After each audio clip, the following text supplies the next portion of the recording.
Hello guys and welcome to the channel. Today I will show you how you can transfer the music files from the Apple device to the Android one.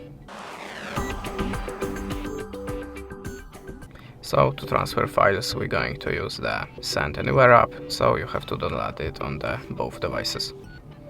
If you are ready, just open the apps on your two phones.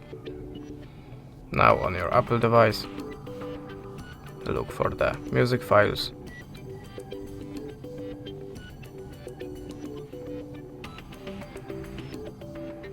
You can see that I have two musics files, so select it and click Send.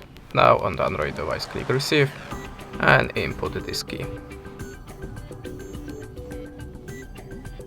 Click Receive.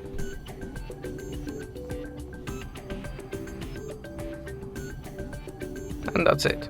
How you can see the transfer is completed. Now we can listen to the music on your Android device. That's it. Thanks for the watching. Leave us a subscribe, comment, and goodbye.